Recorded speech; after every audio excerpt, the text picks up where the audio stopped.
स्वागत है आप सभी का हमारे ब्लॉग RK86 ब्लॉग्स में। और आज हम आपको सफ़र करवाने वाले हैं दुधवा नेशनल पार्क की। इसकी शुरुआत हुई है लखनऊ से और लखनऊ से हम लोग गोरखपुर मैलानी एक्सप्रेस के द्वारा फ़िलहाल मैलानी जंक्शन जा रहे हैं और उसके बाद हमारी यात्रा जो है वो टैक्सी या बस से होगी पलिया कला के लिए, और उसके बाद हमारी आगे की यात्रा होगी बस अथवा टैक्सी से फिर से दुधवा नेशनल पार्क के लिए। फ़िलहाल सामने मैलानी जंक्शन ट्रेन पहुंच चुकी है मैलानी जंक्शन, और यहां तक आने के लिए आपको लखनऊ से, गोरखपुर से और बहराइच से कई सारी ट्रेनें हैं जो आपको यहां तक पहुंचा देंगी। फ़िलहाल ये है दुधवा नेशनल पार्क का मुख्य गेट। यहां हम लोग पहुंच चुके, बस के द्वारा यहां तक आए हैं दुधवा नेशनल पार्क के। बाएं तरफ आपको स्टैंड दिखेगा, जो पर्यटक अपनी निजी गाड़ी से आते हैं उनकी गाड़ियां यहां खड़ी होती हैं। आगे उनको सफ़र जो है पैदल करना पड़ता है। लगभग यहाँ से मुख्य गेट की जो दूरी है वो 100 मीटर है। 100 मीटर चलने के बाद आपको दुधवा नेशनल पार्क का जो प्रवेश द्वार है वो दिखेगा। आपको दाहिनी तरफ आगे चलने पे रजिस्ट्रेशन काउंटर दिखेगा, और इस तरह के बोर्ड आपको दुधवा नेशनल पार्क में जगह जगह दिखेंगे, जिस पर इस पार्क की पूरी विशेषता लिखी हुई है। क्या उपलब्ध है इस पार्क में, कैसे हैं, कौन कौन से जीव आपको देखने को मिल सकते हैं। फिलहाल ये रोड जो है ये चंदन चौकी रोड है, और जिस रोड से हम लोग आए थे वो गौरी फंटा की तरफ जाता है। तो आपको अगर आप बस लेते हैं, आप दुधवा बोलेंगे, दुधवा पे ला के वो छोड़ देते हैं बस वाले। काफ़ी फेमस जगह है ये। दाहिने तरफ जो आपको काउंटर दिखा, यहाँ रजिस्ट्रेशन होगा। फ़िलहाल हम लोग जंगल सफारी के लिए आए हैं, और जंगल सफारी बुक करने के बाद यहाँ से आपकी जंगल सफारी स्टार्ट हो जाएगी। जंगल सफारी की जो टाइमिंग है वो सुबह 6 से 9 बजे और शाम के समय 3 से 6 बजे तक की होती है। इस सफारी के दौरान दुधवा रिजर्व में, दुधवा नेशनल पार्क के अंदर लगभग 35 किलोमीटर की दूरी को तय किया जाता है इन 3 घंटों में, और विभिन्न पॉइंट्स पे ले जाके ये जिप्सी ड्राइवर आपको जानवर या पशु को दिखाने का प्रयास करते हैं। हो सकता है अगर आप लकी हो, आपका दिन अच्छा है, तो आपको बहुत सारे जानवर देखने को मिल सकते हैं। फ़िलहाल अगर आप इस पर्पज़ से आ रहे हैं कि हमें जानवर देखना है, तो दुधवा नेशनल पार्क आपके लिए ठीक नहीं रहेगा। फिर आप अगर एंजॉय करने के पर्पज़ से आ रहे हैं तो आप यहाँ ज़रूर आएँ, आपको यहाँ बहुत सारी चीज़ें देखने को मिल सकती हैं। आगे आपको बिछिया मैलानी रूट जो है, छोटी लाइन की ट्रेन चलती है, वो दिखेगा। ये रहा बिछिया मैलानी रूट, और यहाँ से आप आ सकते हैं। अगर छोटी लाइन की ट्रेन पकड़ते हैं आप बहराइच से, तो आपके लिए अच्छा होगा कि आप पलिया कला में उतर जाएं। पलिया कला से दुधवा नेशनल पार्क काफ़ी नज़दीक पड़ता है।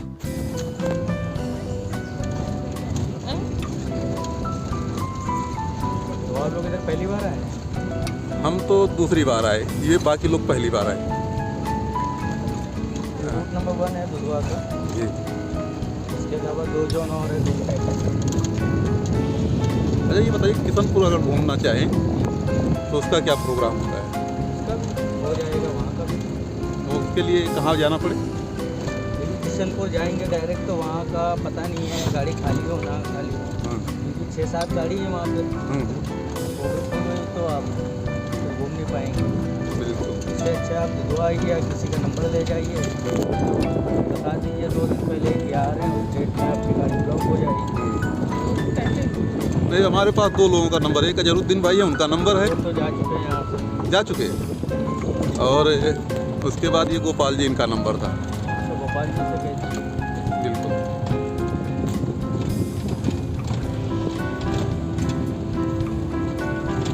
टर्माइट हाउस है। क्या है? टर्माइट हाउस दीमक की बामी जैसे मिट्टी के जिले तो ये बनाया गया इससे है? दीमक ही बनाता है। दीमक कुछ बनाए इसमें लाखों की संख्या में दीमक होते हैं। हाँ। जो एक क्यूइन होती है, तो वो इसमें साइज में जो और दीमक होती है उससे साइज में हल्की बड़ी होती है। वो सिर्फ अंडे देती है और पूरे टीम को लीड करती है। सारे काम वर्कर हाँ, वर्कर सारे काम करते हैं। और जो स्लोथ बियर है वो इसे बहुत खाता है। बहुत से बार क्या करता है स्लोथ बियर, जो टर्माइट हाउस होता है उसको नीचे से खोदता है, फिर मुँह लगा के खाता है। जब टर्माइट अंदर हो जाती है तो इतनी बड़ी स्टिक लेता है, वो होल बनाता है उसके अंदर, तो स्टिक के ऊपर सारे दीमक अटैक कर देते हैं, बस सूप के जैसे ऐसे खींच लेता है।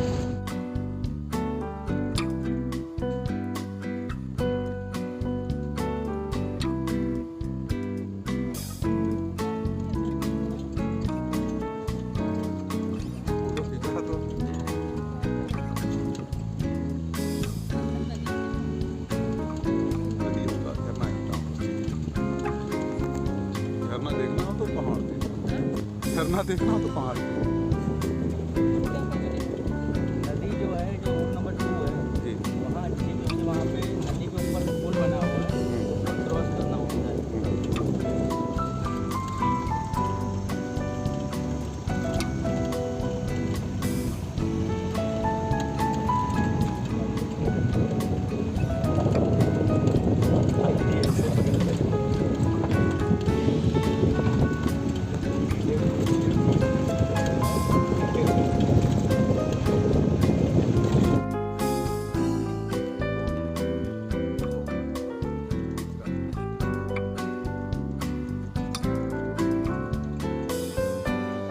ये सामने जो आपको छोटे छोटे पौधे दिख रहे हैं, ये आमा हल्दी है। काफ़ी औषधीय गुण होते हैं इनके। अंदरूनी चोट के लिए काफ़ी बेहतर मानी जाती है ये, और अधिकतर ये जंगलों में ही मिलती है। लेकिन यहाँ दुधवा के जंगल में इसकी मात्रा काफ़ी अधिक है। आपको हर तरफ ये हल्दी देखने को मिल जाएगी आसानी से।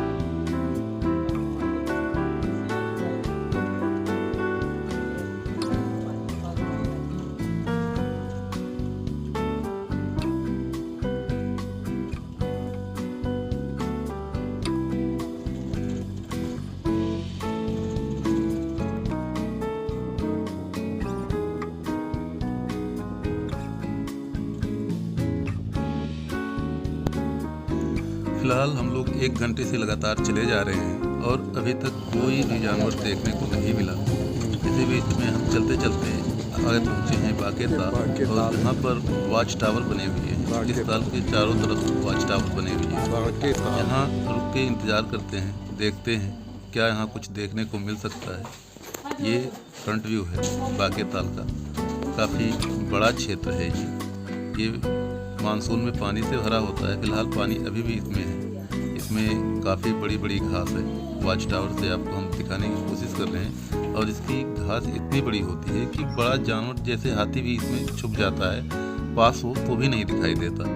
ये बाके ताल के साइड से दूसरा रास्ता है आगे जाने के लिए, और हम आगे इसी रास्ते से जाएंगे। फिलहाल आप देखिए बाके ताल का ये एरियल व्यू।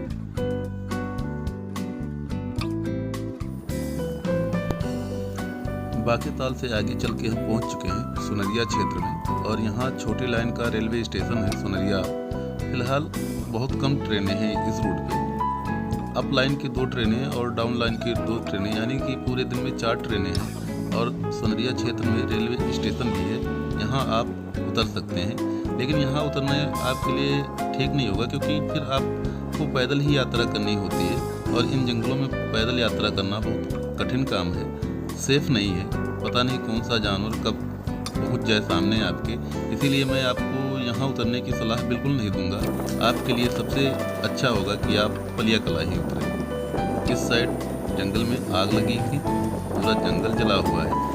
कैसे लगी ये तो किसी को नहीं पता। अज्ञात कारणों से आग लगी थी, लेकिन काफ़ी नुकसान हुआ है। बड़ा क्षेत्र पूरा आग की चपेट में था।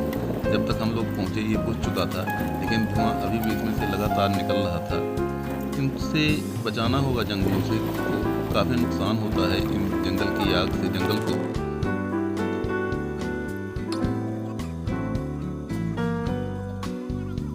आप सबकी सुविधा के लिए हमने मैलानी रेलवे स्टेशन की समय सारणी को इसमें डाल दिया है।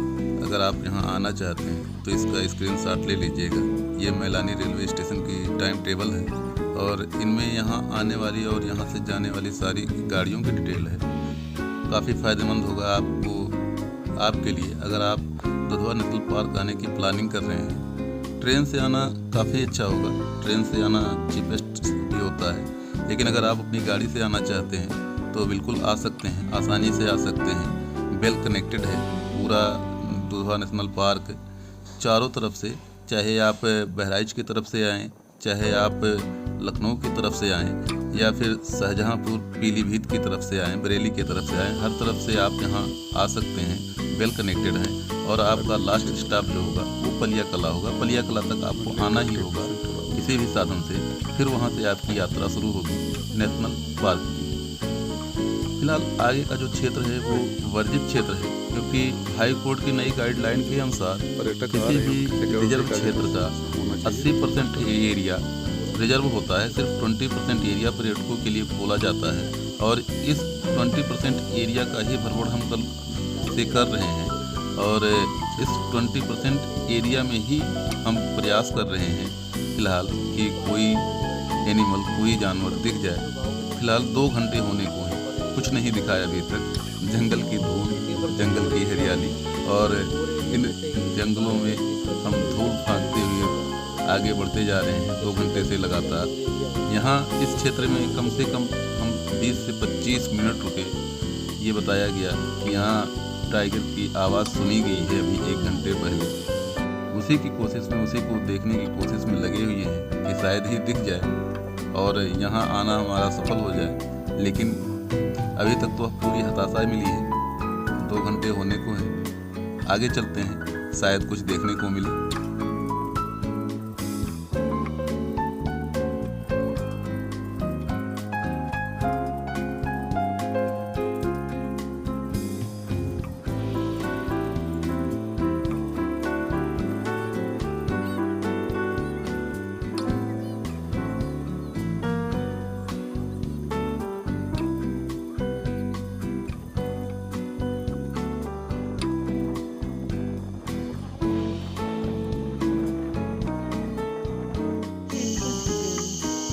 2 घंटे के बाद कोई एनिमल दिखाई दिया।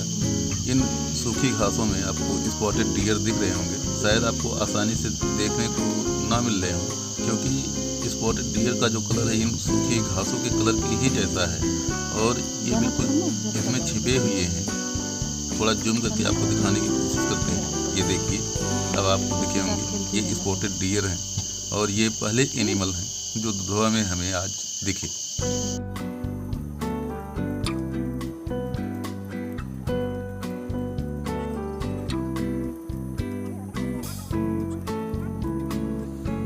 दुधवा नेशनल पार्क में हमें आए हुए 3 घंटे पूरे हो चुके। सफारी में हम लगातार जंगल का आनंद लेते ही जा रहे हैं। 3 घंटे के बाद हम पहुंचे हैं दक्षिणी सोनारी क्षेत्र में और यहाँ से आप ले सकते हैं एलिफेंट सफारी का आनंद, जिसकी टाइमिंग होती है सुबह 6 बजे से 9 बजे तक। और यहाँ पे आके आपको सबसे पहले हाथियों को बुक करना होगा। काउंटर बने हैं, इन काउंटर पे बुकिंग होती है एलिफेंट सफारी के लिए। और ये एलिफेंट सफारी, इसके जस्ट बगल में थोड़ा सा आगे राइनो क्षेत्र है, राइनो कंजर्वेटिव एरिया है, उस क्षेत्र का भ्रमण कराते हैं। 2 से 2.5 घंटे तक आनंद ले सकते हैं आप एलिफेंट सफारी का। यहाँ से बुकिंग के बाद इस रास्ते से आगे जाके थोड़ा सा आगे जाएंगे।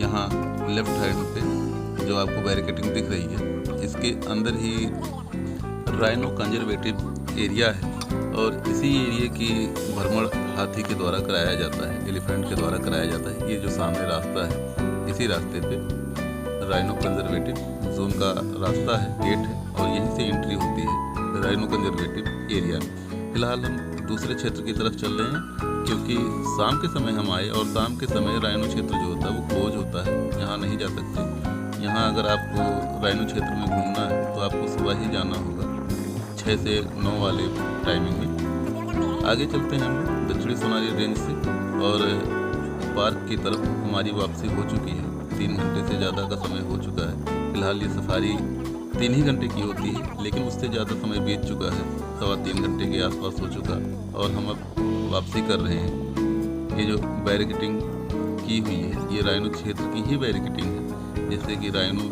इसके इधर ना आए, क्योंकि पहले इस क्षेत्र में राइनो नहीं थे। इन राइनो को लाया गया है। कहते हैं अंत भला तो सब भला, लौटते समय ही सही हमें हाथियों का झुंड दिखाई दे ही गया और इस झुंड में कम से कम 50 से 60 की संख्या में हाथी वो पीछे वाला दौड़ा आ रहा बहुत ही प्यारा झुंड था। ये आपको सामने दिख रहा है, पूरी 12 आता है इनकी। पूरा झुंड है इनका। 50 से 60 की संख्या है। रोड के इस पार से उस पार को जाते हुए सामने की तरफ से एक जिप्सी आ रही थी, जो गुस्से का कारण बनी इन हाथियों का, और हाथियों ने उस जिप्सी को काफ़ी दूर तक दौड़ाया। फिलहाल कोई घटना नहीं हुई उनके साथ, क्योंकि ये जिप्सी चालक जो है एक्सपर्ट होते हैं, इन्होंने बचा लिया और हमारी वापसी का सफ़र फिलहाल शुरू हो चुका। अब हम बताते हैं आपको कि यहाँ जिप्सी का किराया क्या है और कैसे आप इसे कर सकते हैं। अब आपको बताते हैं कि जिप्सी का किराया कितना देना होगा। सामने आपको यहाँ का रेट लिस्ट है जिप्सी का, वो हमने लगा दिया है। इसकी आप स्क्रीनशॉट ले लीजिएगा और कोशिश करिएगा कि आप जिप्सी को ऑनलाइन ही बुक करें, क्योंकि अगर आप रश के दिन में पहुँचेंगे, जिस दिन ज़्यादा भीड़ होगी, तो शायद आपको यहाँ पहुँचने के बाद जिप्सी ना मिल सके। एक बार फिर से हमें हाथियों का झुंड दिखाई दिया। शायद ये दूसरा झुंड है हाथियों का जो हमें दिखा। पूरे दिन हम घूमते रहे, हमें कोई एनिमल ना दिखाई दिया और लास्ट के 20 मिनट में हमें हाथियों का 2 झुंड दिखाई दिया। लगभग दोनों झुंडों को मिला लिया जाए तो 100 से 150 के आसपास इनकी संख्या रही होगी। बहुत ही ज़्यादा संख्या में हाथी थे, इनमें छोटे छोटे बच्चे भी थे।